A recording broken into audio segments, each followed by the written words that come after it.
MLA ka United Democratic Party UDP ubak polling do ulakin tat banjuba phalor ki jingkli bayadei bat ka jingdawa bujli nongelam hapo ka party UDP da ka bakintu kalai ki nongtho khobor bakin penwandur hi ka jinglong jingman hapo ka party habakali la ka donne em ka no kono jingthu ban bujli nongelam hak UDP uni MLA ka West Shillong ulaong pen nga tharai ka de ka kamram jong ki nong tho khubor kum ki nong penmi ye ki jing sngo bakin wat ru bat bin bishar bnia ya ka jinglong jingman haka kam san per thei ngamla ban kin tho halor ka kam san per thei jong ka seng ka banga don bat ban ong a ula ben rap ru da ka ba ong la da nga ong ba ki ek e baro kilong ki babyang phin ong ba uni ubri ushukran sarong ya ka UDP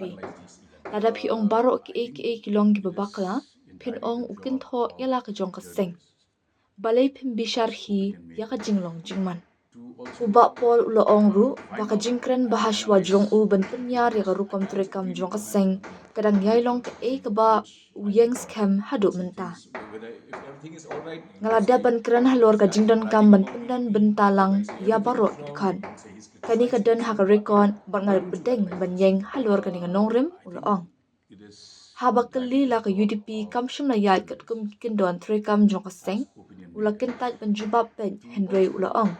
sngo bha ban let piang shaka jingkran bhashwa jonga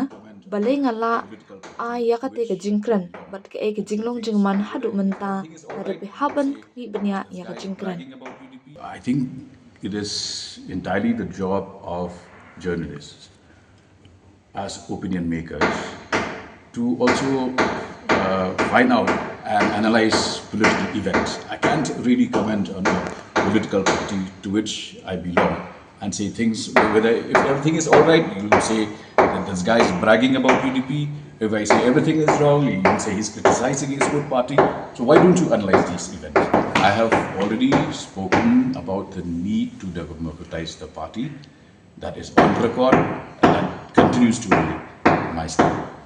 Please go back to my earlier statement. Why I made that statement and what is the status as of date if you were to analyze that statement?